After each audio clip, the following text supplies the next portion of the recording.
Welcome. In this video we're gonna go ahead and show you how to track a battery drainage problem with a multimeter. The thing is, if you keep buying new batteries, keep running the vehicle, charging it, and you let it sit in, after 2 days, 3 days, a week or so, it depends how bad of the battery drainage is. Alright, so what we're gonna do is we're gonna hook this on the amps, and we're gonna put it in series on one of the terminals.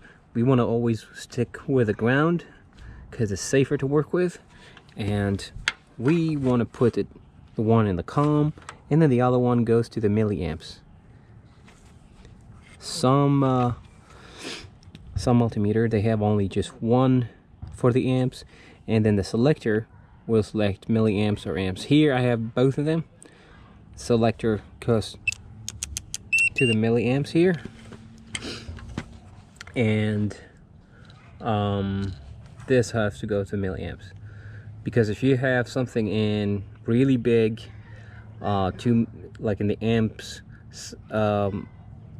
drainage, that will not even let the truck or the vehicle run, definitely, even when it's running. You'll probably have a hard time keeping it running. That will be considered a really bad short. So literally here we're working on finding a short. So what we're gonna do is we're gonna put this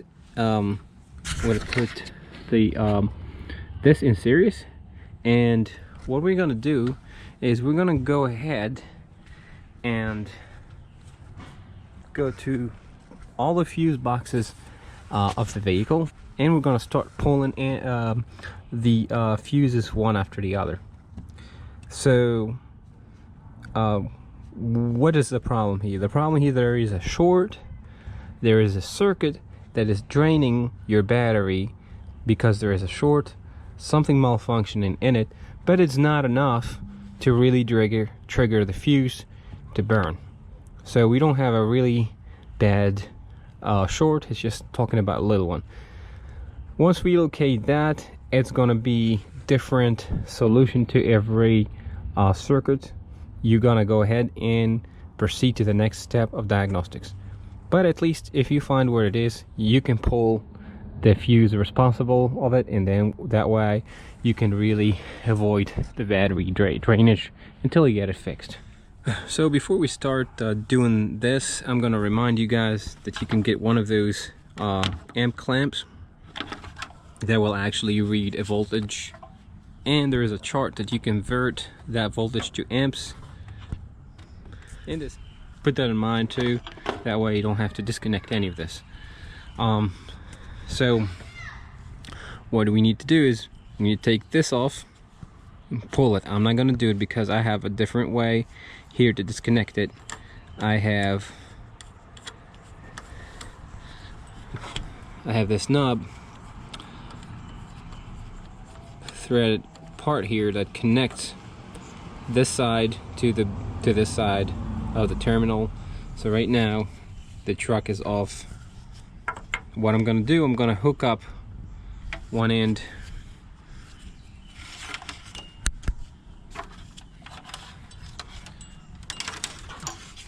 and it doesn't matter, red or black, it doesn't matter. And nowadays we're all digital, we don't really have to worry about that. Everything is digital. If you hook them up the other way, it will be manifested by minus. So I'm gonna put this one here. Let's say if you don't have the same setup as I do, you gotta take this off. How are you gonna hook this up to the battery terminal? You gotta use one of the big alligator clips. If you don't have one of these, use just a vice grip and adjust it. Hold it tight against the battery, and then hold another the other side with alligator clip. I'm gonna scratch some of this.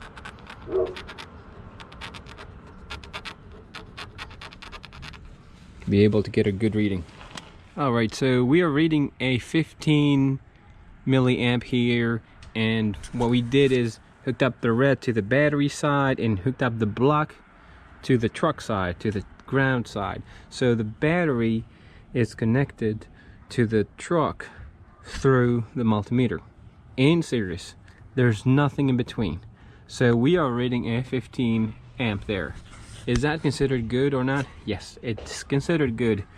For a modern vehicle, anything below 85 milliamp parasitic draw is considered safe. Why the newer vehicles? Because they do have modules that stay awake. So definitely, if you have a newer vehicle, you gotta let it sit for at least an hour, and it's definitely try not to open doors or do anything, because a lot of them body modules, they will wake up. They will start automatically drawing amps, and it will falsify your test. So what you need to do is definitely don't touch the vehicle, let it sit at least for 40 minutes to an hour, so that way you know all the modules are sleeping. And for modern vehicle, anything below 85 milliamp is considered safe. So I would say for both, 85 milliamps is max. You don't want to go past it. A lot of people want to stick with a 50. I would go with a 50. I like being safe. It is true. So I'm gonna put the values down here on the screen, and okay, so I don't really have a problem with my vehicle. And I note that I can't do like try to turn on my headlights, turn on one of the little lamps, or create a parasitic draw. So we can create a parasitic draw by turning on one of the circuits, something around here, and unfortunately it doesn't work because it's not going to be enough amps for it to work. But here's what you do: you find 50 milliamps or more, and you want it to find where the problem is. We can keep pulling fuse after the other.